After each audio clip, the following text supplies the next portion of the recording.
Hi everyone, this is Dr. Sudhir here and welcome all of you आज के Insta Facebook and LinkedIn live के अंदर right and this is the vision Wednesday जहाँ पर at C can succeed right जो कि हमारा mentoring platform है right by me and colonel Shashank right जहाँ पर हम लोग बात करते हैं कि कैसे आप चीज़ों को सिस्टमैटिक तरीकों से कैसे आप अपने ड्रीम्स को अचीव कर सकते हैं right. So it's a scientific model of achieving the dreams, right? Because the dreams जो है ना वो एक इमोशनल मुद्दा है, right? बट जो उनको अचीव करने का जो साइंस है ना वो इमोशनल नहीं हो सकता, राइट? वो साइंटिफिक होना, सिस्टमैटिक होना बहुत ज्यादा जरूरी है, right? तो देखिए आप दो तरह का और आज जो मैं जिस टॉपिक के बारे में बात कर रहा हूँ जो बहुत सारे प्रोफेशनल लोगों के मुझे मैसेजेस आए राइट कि शायद जो मैं they are not happy but what I want with the topic what I want to talk right but that's my learning right. दो तरह का देखिए माइंडसेट है राइट और दोनों ही ग्रोथ माइंडसेट है. आई विल नॉट से कि इसमें से ये ग्रोथ माइंडसेट है ये ग्रोथ माइंडसेट नहीं है राइट. दोनों ही ग्रोथ माइंडसेट हैं. एक है स्ट्रक्चर्ड माइंडसेट राइट और दूसरा है rebellion mindset right. Structured mindset क्या है राइट. स्ट्रक्चर्ड माइंडसेट है वो बोलता है कि वो करो जो पॉसिबल है राइट. उनके लिए ना किसी भी चीज को करने का ना एक रेफरेंस पॉइंट होना बहुत जरूरी होता है. मतलब अगर किसी भी चीज का उनका रेफरेंस पॉइंट जो है वो जो आज तक हुआ उसके 10-15% ऊपर नीचे टाइप राइट. वही करो जो आज तक हुआ है right. Now that doesn't mean कि ये ग्रो नहीं करना चाहते. स्ट्रक्चर माइंडसेट वाले लोग ग्रो नहीं करना चाहते. मैं ये नहीं कोई कहने की कोशिश कर रहा राइट. मैं सिर्फ ये कहने की कोशिश कर रहा हूं कि इनका जो रेफरेंस पॉइंट है ना वो एग्जिस्टिंग से 10-15-20% से ऊपर नहीं जाता राइट. एंड बेसिकली ना इन लोगों के अंदर फियर ऑफ फेलियर बहुत स्ट्रांग होता है. फियर ऑफ अकाउंटेबिलिटी बहुत स्ट्रांग होता है राइट. ये डर रहता है कि अगर हमने कुछ किया वो नहीं हुआ तो राइट. ये डर रहता है कि अगर मैंने कुछ किया और वो नंबर मैंने किसी को बताया, मैंने किसी को बोला कि मैं एस क्लास मर्सिडीज खरीदना चाहता हूं और वो नहीं हुआ तो राइट. मैंने किसी को बताया कि मैं एक ऑर्गेनाइजेशन खड़ी करना चाहता हूं 500 करोड़ की और शायद आज मैं कहीं भी एग्जिस्ट नहीं करता, वो नहीं हुआ तो राइट. वो अकाउंटेबिलिटी में लोगों क्या जवाब दूंगा, लोगों क्या मुंह दिखाऊंगा राइट. प्लस इन लोगों के अंदर ना खासतौर से अगर एक कॉर्पोरेट जॉब्स में है राइट तो इनके अंदर फियर ऑफ रिव्यू होता है बिकॉज कॉर्पोरेट जॉब्स में टिपिकल स्ट्रक्चर रहता है right. Because I also work for many years कि आप एक गेम प्लान बनाएंगे राइट और उस गेम प्लान को कोई और रिव्यू करेगा और पूरा साल एक रिव्यू चलता रहेगा कि क्या प्लान किया था, क्या अचीव किया राइट. तो ऐसा ना हो कि पूरा साल हम उस रिव्यू प्रोसेस में ग्रिलिंग वाले मोड में रहे, पिलाई वाली पिलाई चलती रहे हमारी राइट. तो वो भी कई बार बहुत बड़ी वजह होती है स्ट्रक्चर्ड माइंडसेट की राइट. तो and now that doesn't mean कि ऐसे लोग एंटरप्रेन्योर नहीं होते हैं राइट. बहुत सारे एंटरप्रेन्योर्स का भी मैंने माइंडसेट देखा है. Like when I in last 3 years when I started interacting with lot of entrepreneurs right. And seek and succeed में भी बहुत सारे लोग जब हमारे पास काउंसलिंग के लिए मेंटरिंग के लिए आते हैं तो बहुत सारे लोग इस पॉइंट उनका जो रेफरेंस पॉइंट है वहीं से शुरू होता है राइट. और कई बार हम उनको बदल भी पाते हैं, कई बार नहीं भी बदल पाते राइट. बिकॉज वो हमारे कंट्रोल में बहुत ज्यादा नहीं है राइट.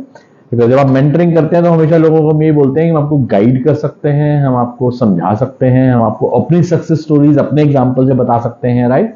दूसरों के एग्जाम्पल से बता सकते हैं बट हम आपकी जगह जाके एक्शन नहीं कर सकते राइट. हम उस गेम प्लान को एग्जीक्यूट नहीं कर सकते राइट. तो बहुत सारे एंटरप्रेन्योर्स का भी स्ट्रक्चर्ड माइंडसेट होता है बट मेजॉरिटी जो मैंने देखा है ना राइट, अगर मैं कंपैरिजन देखूं तो जो ये वाला माइंडसेट है ना 90% ये माइंडसेट जॉब करने वाले लोगों के अंदर होता है राइट. पर सबके अंदर नहीं होता, ये भी श्योर है राइट. और इन लोगों को ना हमेशा जैसे बता रहा हूं ना वो जो स्पेशली जॉब के कॉन्टेक्स्ट में बताऊं उनको रिव्यू का फियर बहुत स्ट्रॉन्ग रहता है. बिकॉज वो ना एक खासतौर से जितनी बड़ी ऑर्गेनाइजेशन उतना ज्यादा ये फियर राइट. स्टार्टअप में फियर नहीं होता राइट बट जो बड़ी ऑर्गेनाइजेशन में उतना ज्यादा है फियर राइट. तो ये एक माइंडसेट है स्ट्रक्चर्ड माइंडसेट. दूसरा माइंडसेट जो है ना वो है रिबेलियन माइंडसेट राइट. नाउ ये वो लोग हैं जो हमेशा जो कभी भी ना एग्जिस्टिंग को एक्सेप्ट करने के लिए तैयार नहीं है राइट. तो ये मतलब अगर आप देखें तो थिंग्स लाइक क्या किया जा सकता है, क्या पॉसिबल है, राइट, ये इनकी बेसिक डेफिनेशन के अगेंस्ट है, राइट। बिकॉज अगर अगर कोई व्यक्ति, अगर आप मान लीजिए रिबेलियन माइंडसेट के हैं, राइट, और आपकी बेसिक डेफिनेशन ही है कि मेरे को एग्जिस्टिंग को चैलेंज करना है, जो आज तक हो रहा है मुझे उससे कोई डिफरेंट करना है, राइट। जिस तरीके से मैं आज तक मैं भी पैसे बना रहा था, मुझे वो डिफरेंट करना है। जिस तरीके से मैं आज तक कॉर्पोरेट में जॉब कर रहा था, जिस तरीके से मैं प्रोजेक्ट मैनेजमेंट कर रहा था, मुझे उससे डिफरेंट करना है। जिस तरीके से हम कस्टमर्स को कनेक्ट करते थे, मुझे उससे डिफरेंट करना है, राइट। तो या जो चीजें आज तक लाइफ में नॉर्मल लोगों ने अचीव करी, मुझे उससे डिफरेंट करना है। या मैं जिस बैकग्राउंड से आया हूं, वहां पर अगर लोग खाली मे बी 10-15 लाख की गाड़ी तक का सोच सकते हैं, तो मुझे कोई 1 करोड़ की गाड़ी के बारे में सोचना है, राइट। या मेरे को 10 बेडरूम हाउस के बारे में सोचना है, अगर मैं नॉर्मल स्केल पे आपको नॉन कॉर्पोरेट लैंग्वेज में बात करूं, राइट। तो ये लोग ना बेसिकली रेफरेंस पॉइंट को ब्रेक करना चाहते हैं। जो चीज आज की तारीख में रेफरेंस पॉइंट है ना, राइट, कि इस तरीके से लोगों को मेजर करो, ये आज की हर होता है ना, हर एक सोसाइटी में, हर एक गेम प्लान में, हर एक इंडस्ट्री के अंदर, हर एक तरह के एजुकेशन बैकग्राउंड वाइज भी रेफरेंस पॉइंट अलग अलग होते हैं। कि अगर आप 10वीं 12वीं पास हो तो रेफरेंस पॉइंट अलग है, अगर आप नॉर्मल ग्रेजुएट हो मेरी तरह तो रेफरेंस पॉइंट अलग है, राइट। दो recently I am alumni, right, but that's a different story all together, right. But आपका रेफरेंस पॉइंट अलग है। अगर आप एक IIT-IIM का स्टूडेंट रहे हो तो वो रेफरेंस पॉइंट अलग है, राइट। तो हर हर वो रेफरेंस पॉइंट पे लेवल होता है। बट बेसिकली ये लोग ना, ये जो रिबेलियन माइंडसेट है, ये एग्जिस्टिंग चीज को एक्सेप्ट करने को तैयार नहीं। They want to break that reference point, right. तो जब हम स्मार्ट गोल सेटिंग की बात करते हैं, राइट, और मैंने भी with respect of all the people जिनसे मैंने सब कुछ सीखा लाइफ के अंदर, राइट, ऑलमोस्ट 28 ईयर्स तक मैंने कॉर्पोरेट के अंदर जॉब किया, राइट। तो और majorly with the Japanese organisation which who had majorly Japanese culture, right. तो ये जो स्मार्ट गोल सेटिंग है, right, this is very popular and works very well for lot of corporation over a period of time. Specifically मैं corporations तो नहीं बोलूंगा, उन लोगों के लिए जो कॉर्पोरेशंस में जॉब करते रहे, राइट। तो वी ऑलवेज टॉक अबाउट कि स्पेसिफिक होने चाहिए, मेजरेबल होने चाहिए, अचीवेबल होने चाहिए, रियलिस्टिक होने चाहिए और टाइमली होने चाहिए, राइट। ये हम हमेशा बेसिक डेफिनेशन की बात करते हैं, राइट। एंड जो भी मैं आपसे बात कर रहा हूं, अगर आपके कुछ भी कमेंट्स हैं, राइट, तो अगर आप you can post, right, while interacting, and maybe I try to we will try to keep it little bit interactive. Rather, अगर आप, if you want to join online and ask your queries, right, so you can do that also. You can post your comments, right, on Facebook or on Insta, right, or on LinkedIn also, right. So we are trying to see everything together at one screen, right. तो वो भी बहुत बड़ा problem है यहाँ पर, right, कि वो जो रेफरेंस पॉइंट है ना इन लोगों के, राइट, ये उस रेफरेंस पॉइंट को ब्रेक करना चाह रहे हैं। तो ये जो स्मार्ट गोल सेटिंग है ना, राइट, ये लोगों को कई बार हजम नहीं होती। जैसे मैं आपको अगर एग्जांपल बताता हूं, मैंने आपको 2 एग्जांपल से अपनी बात समझाने की कोशिश करूंगा, राइट, बिकॉज बहुत सारी बातें करी जा सकती हैं, right. Let's talk about one of the biggest revolution, right. कोई बोलेगा इंटरनेट है, but I would like to talk about aircraft, right. तो अगर आप स्टोरी ऑफ इन्वेंशन समझने की कोशिश करेंगे ना एयरक्राफ्ट की, राइट, तो starting somewhere in 60s, 16th century, 17th century, 18th century में दिस स्टोरी स्टार्टेड, राइट। तभी से ह्यूमन बीइंग है ना, वो हाथ पैर मारने शुरू कर दिए, उड़ना है।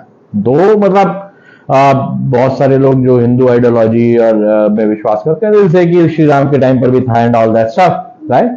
बट इन लोगों की जो बट अगर साइंटिफिक मॉडल, जो रिसेंट मॉडर्न एज की हम बात करें, तो 16th, 17th, 18th सेंचुरी में, राइट, ये सब चीजें ना आपको दिखनी शुरू हो जाती हैं, राइट। बट और हुआ कब ये हुआ 1900 की अर्ली स्टार्ट में, राइट। 1900 की अर्ली स्टार्ट के अंदर ना दिस बिकेम पॉसिबल, राइट। तो to be very specific 17 December 1903, right. Wright brothers जिन्होंने किया, राइट, उन्होंने 4 साल की रिसर्च में they were able to do it. कब तक ये नॉन अचीवेबल था? 400 सालों तक, 400 ईयर्स तक ये नॉन अचीवेबल था। और शायद 16th-17th सेंचुरी की अगर आपकी जो साइंस थी, राइट, उसमें तब तक जितनी इन्वेंशन हो चुकी थी, जो अंडरस्टैंडिंग ह्यूमन बीइंग की थी, उसके हिसाब से शायद ये नॉन रियलिस्टिक भी था, ये तो हो ही नहीं सकता, राइट। 400 साल बाद जब से ह्यूमन बीइंग ने इसमें इंटरेस्ट लेना शुरू किया, 400 साल बाद ये हो गया, राइट। बट इंटरेस्टिंग स्टोरी वहां नहीं है। इंटरेस्टिंग स्टोरी ये है, राइट, कि उसके लगभग 50 साल बाद, जहां 400 साल से हवाई जहाज नहीं उड़ रहा था, उसके 50 साल बाद स्पेसक्राफ्ट आ गया। 50 इयर्स के अंदर we reached at spacecraft, right. 4 October 1957 Russia launched first spacecraft, right. इतना जबरदस्त चेंज। और उसके लगभग 45 साल के बाद स्पेस टूरिज्म चालू हो गया, 2002 टाइप बात करें तो, राइट। मतलब फर्स्ट एयरक्राफ्ट लॉन्च होने के ऑलमोस्ट 100 ईयर के अंदर, 100 ईयर्स में, राइट, कहां 400 सालों से एयरक्राफ्ट नहीं उड़ रहा था, और 100 ईयर्स के अंदर, राइट, स्पेस टूरिज्म चालू हो गया, राइट। तो आपको क्या लगता है, जब वो एयरक्राफ्ट उड़ नहीं रहा था, राइट, अगर वो लोग अचीवेबल सोचते, अगर वो लोग रियलिस्टिक सोचते, तो होता क्या, राइट। तो जब चीजें चेंज होती है ना, राइट, उस टाइम तो कोई स्पेसक्राफ्ट के बारे में तो सोच भी नहीं सकते थे ना, राइट। वो छोड़िए, अगर आप नॉर्मल अपने आसपास के एग्जांपल देखना शुरू करें, राइट, अपने आपके आसपास जो हो रहा है, जो भी चीज आज आपके पास है, आप फोन से ये सेशन अटेंड कर रहे हैं, फोन के बारे में सोच लीजिए, राइट। क्या आज से 50 साल पहले ये अचीवेबल था? आपका लैपटॉप, आईटी इंडस्ट्री, इंटरनेट आज से 50 साल पहले, 70 साल पहले, 100 साल पहले अचीवेबल था? नहीं, राइट। तो ये जो वर्ड्स है ना, ये हमेशा रेफरेंस पॉइंट के हिसाब से चलते हैं। मैं आपको एक और स्टोरी सुनाता हूं, right. And it's this story जो मैं आपसे बात करी, very very close to my heart, right. Actually, I worked for this organization for around 20 years, right? Motherson, right? I have a very, very high respect for this organization, right? Mr. V.C. Sehgal, right? Vivek Chand Sehgal, founder of this organization, right? So, 75 में start हुआ, right, not bad industry. But आपको 3-4 numbers बताऊंगा और उससे मैं आपको समझाने की कोशिश करूंगा, right. 1993 turnover was 19 crore, just 19 crore. तो उस टाइम 19 करोड़ भी बहुत अच्छा नंबर होता था, बट 19 करोड़, राइट। 2005, जहां से मैं स्पेशली अपनी बात को शुरू करना चाहूंगा, टर्नओवर वाज 1000 करोड़, 1000 करोड़ का टर्नओवर था 2005 के अंदर, right. 2010 it was 6700 crores, more than 5 times, 5 साल के अंदर, right. Thinking non realistic, non achievable, right, but it happened. तो जब आप चीजों को, अगर आप किसी भी मैथमेटिकल मॉडल से चीजें समझने की कोशिश करोगे, राइट, तो क्या ये अचीवेबल था? नहीं था। क्या रियलिस्टिक था? नहीं था, राइट। बट एक बार नहीं ऐसा हुआ, अगेन 2015, राइट, 6700 करोड़ से 34,600 crore, again almost 5 times, right. तो अगर आप 10 साल में देखें, राइट, 1000 करोड़ से 34,000 करोड़ का ऑर्गेनाइजेशन, राइट। तो आपको क्या लगता है कि जब हम चीजों को, लाइक कुछ इन साइकिल्स में also participated, specially in the latter half वाले जो साइकिल्स थे, राइट। तो जब वो डिस्कशन होता था तो नंबर्स क्या अचीवेबल लगते थे? बिल्कुल नहीं लगते थे, बिल्कुल भी नहीं लगते थे। रियलिस्टिक तो हो ही नहीं सकते थे, बिकॉज पास्ट में कोई ऐसा रेफरेंस ही नहीं पड़े हुए थे, right. But it happened, you can check the data, जो मैं आपको नंबर्स बता रहा हूं, राइट। तो जब आप चीजों को रिबिलियन मोड के अंदर जाते हैं, राइट, जब आप गेम प्लान जब बनाना शुरू करते हैं, then you don't check the reference points, then you achieve the bigger things, right. दो चीजों से मैं आपको अपनी बात बताऊंगा, राइट। और कई बार ना हम एक्चुअल में इसीलिए हम achievable and all that story के चक्कर, रियलिस्टिक स्टोरी के अंदर फंस जाते हैं, राइट, क्योंकि हम ना ड्रीम और गोल को एक बात समझ लेते हैं। हम ये सोच लेते हैं कि ड्रीम और गोल एक ही चीज के दो नाम हैं, पर ऐसा नहीं है। जब हम ड्रीम अचीवमेंट प्रोसेस की बात करते हैं ना, राइट, तो why we say it is scientific model, there law of points to it, right. बहुत सही, ये खाली एक मार्केटिंग का जुमला नहीं है कि it is a dream achievement process, the DAP is a scientific model to achieve a dream, right. It is, there is a research behind that, right. तो एक बहुत इंपॉर्टेंट साइंटिफिक स्टेप है, right, where we convert your dream to the goal. I know what is the difference between dream and goals, right? Especially जब हम DAP में बात करें, मुझे नहीं पता इंग्लिश में इनके क्या मतलब होते हैं और दोनों के मतलब एक जैसे हैं भी या नहीं, right? बट ड्रीम जो है ना वो इंग्लिश है। मतलब मैं 34,000 करोड़ की ऑर्गेनाइजेशन खड़ी करना चाहता हूं, ये एक इंग्लिश है, राइट। गोल बताऊं क्या उसके पीछे का मैथ्स, कैसे ऑर्गेनाइज, कैसे 34,000 करोड़ होगा, कैसे ब्रेकअप होगा, कौन सी ऑर्गेनाइजेशन, कौन सी बिजनेस लाइन, किस तरह का कस्टमर, किस तरह की country, right. Even you start preparing all the game plan, right, that is goal, right. But जब आप गोल बनाते हो तब भी ये नहीं सोचते ओहो ये तो आज तक हुआ ही नहीं, तो मेरा इस इंडस्ट्री में कैसे हो जाएगा, no, right. You put all together different ideas over there, right. तो आप गोल प्लानिंग करते हो, जब आप उस ड्रीम को ब्रेक करते हो and you do the reverse engineering, right, backward integration, backward planning हम जिसको बोलते हैं, राइट, कॉर्पोरेट लैंग्वेज में, राइट। आप वो सब करते हो, अपने बिजनेस स्ट्रीम्स आइडेंटिफाई करने की कोशिश करते हो, आइडेंटिफाई करने की कोशिश करते हो कैसे कैसे मैं उन चीजों को कर पाऊंगा। मुझे ठीक है आज से 10 साल बाद में भी 10 बेडरूम का घर खरीदना है, राइट, या मुझे 10 साल बाद या 5 साल बाद रिटायर होना है, तो कहां से आएगा उतना पैसा, किस तरह की मेरी मुझे इनकम चाहिए, किस तरह की मेरे एक्सपेंसेस होंगे, क्या क्या पॉसिबिलिटीज हैं, उन पॉसिबिलिटीज को एक्सप्लोर करने के लिए कितना टाइम चाहिए, कितना मनी चाहिए, कितना स्किल चाहिए, किस तरह की मेंटरिंग चाहिए, you put everything together, right? For each business definition, these parameters can be different, right? But this is what you do, and this is the goal, right? तो कई बार जो कंफ्यूजन है ना, right? अगर आप गोल प्लानिंग नहीं करेंगे, right? तो ड्रीम आपको मजबूरी में हमेशा अचीवेबल और रियलिस्टिक ड्रीम ही सोचने पड़ेंगे, because you don't know how to do the goal planning. और अगर अचीवेबल या नॉन रियलिस्टिक ड्रीम आपने सोचे, नॉन अचीवेबल नॉन रियलिस्टिक सोचे, जो मैं आपको चैलेंज कर रहा हूं, जो रिबेलियन सोचते हैं, राइट, तो वो ड्रीम फेल हो जाएंगे। और 4-5 साल बाद क्या होगा, आपके एग्जाम्पल का बहुत सारे एग्जाम्पल होंगे कि कैसे नॉन अचीवेबल और नॉन रियलिस्टिक ड्रीम पूरे नहीं होते, और आप भी बोलोगे स्मार्ट गोल सेटिंग लाइफ के अंदर करनी चाहिए। बट अगर आप उन ड्रीम्स को गोल्स में ब्रेक करते हैं और उन गोल्स का गेम प्लान बनाते हैं, राइट, तो everything becomes achievable and everything becomes realistic, right? मतलब आपको क्या लगता है जब राइट ब्रदर्स ने एयरक्राफ्ट प्लान किया होगा, राइट, तो क्या वो अचीवेबल था, रियलिस्टिक था, नहीं था? क्या उन्होंने उसके लिए गेम प्लान बनाया होगा? Yes, right. ज्यादा स्ट्रॉन्ग गेम प्लान बनाया होगा, ज्यादा अच्छी तरह से चीजों को समझने की कोशिश करी होगी, पास्ट में जो गलतियां हुई उन चीजों को ज्यादा अंदर घुसे होंगे, क्या कंसेप्ट चला, क्या कंसेप्ट नहीं चला, राइट, ज्यादा डिटेल में चीजों को जाके स्टडी किया होगा, राइट। तो जब आप ना स्मार्ट गोल सेटिंग जो है ना, right, this works very very well specially when you are into the corporate stereotype, right.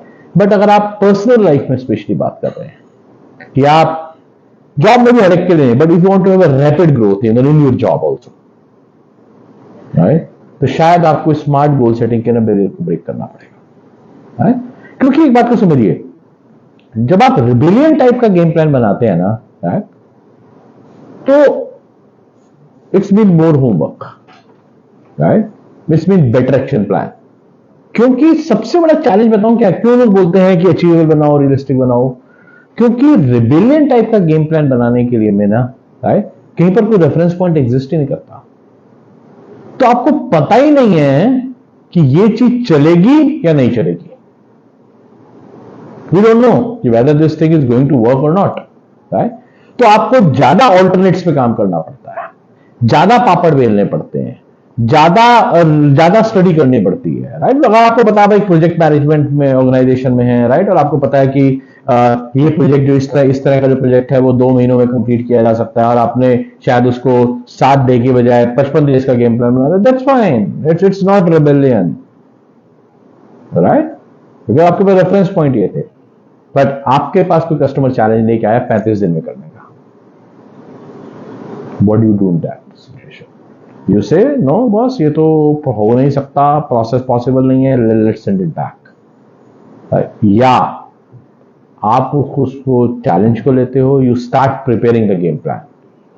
उस केस में आपको ज्यादा बेटर गेम प्लानिंग करनी पड़ेगी, और लोग ये गलती नहीं करते, इसलिए ही right they take a decision कि बस स्मार्ट गोल सेटिंग कर लेते हैं, अचीवेबल है, रियलिस्टिक है। स्पेशली मैं स्मार्ट गोल सेटिंग में इन दोनों चीजों के बारे में आपसे बार बार बात कर रहा हूं, राइट, कि अगर अचीवेबल है, रियलिस्टिक है तो करेंगे, अगर अचीवेबल रियलिस्टिक नहीं होगा तो छोड़ देंगे, राइट। बट वहीं पर कोई दूसरा एंटरप्रेन्योर आएगा, you'll pick up that game project. No, I'm not talking about IT project. It can be any project in life, right? It can be your success project. It can be a project that what you want to achieve in life. It can be project कि आप अपनी freedom चाह रहे हो. It can be project कि आप अपने बच्चों को international पढ़ाना चाह रहे हो. It can be project कि आप you want to have a 5-bedroom house. It can be project that you want to have a Mercedes Benz, right? It can be project that you want to have an income of 5 lakh rupees per month, right? Or it can be project that you want to give a luxury to your parents so they can travel anywhere into the world, right? Or you want to travel across the world, right? Project can be anything. Project का मतलब कहीं नहीं लिखा हुआ कि corporate का typical project होना जरूरी है, उसी को हम प्रोजेक्ट बोलेंगे, right? Because dream achievement process जो है ना, उसकी सबसे बड़ी खासियत है, this is the whole theory what we talk, right, most of the stuff, right, we learn from corporate world, right, because हमने क्या देखा कि जब आप किसी कॉर्पोरेट में कोई कॉर्पोरेट एक बड़ा गेम प्लान बनाने की कोशिश करती है, तो वहां पर उसके पास केपीएमजी भी है, पीडब्ल्यूसी भी है, राइट, डेलॉयट भी है, all big force, and big force के अलावा और बहुत सारी कंसल्टिंग ऑर्गेनाइजेशन है, because they can afford them, right. But जब एक आपके मेरे जैसा इंसान अपनी पर्सनल लाइफ में बड़ा प्रोजेक्ट करने की कोशिश करता है, तो कोई नहीं है, नोबडी इज देयर, राइट। तुक्का मारता है, चल जाता है, बढ़िया है, नहीं चलता तो साइड में भागता रहता है। और यही चीज कई बार अपने बच्चों को भी सिखा देते हैं, या तो सिखा देते हैं या हमारे एक्शन से, हमारे वर्ड से वो बातें वो सीख जाते हैं, राइट। डीएपी क्या है? DAP is a game plan, is a structured model, a scientific model which has been defined for a common man, right? कि आप अगर now I'll not say it doesn't, lot of we are working with 2 startups, right, who are implementing DAP, right?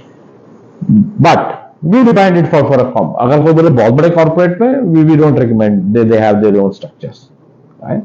But DAP is a model कि अगर आपको personal life में कुछ बड़ा achieve करना है, right? And you don't know how to play that game, this can be a model for you. ये एक मॉडल है जो आपको सिस्टमेटिक 9 स्टेप्स के मॉडल में से लेके जाएगा, right, and step by step, and सब जो बात है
Is it there now?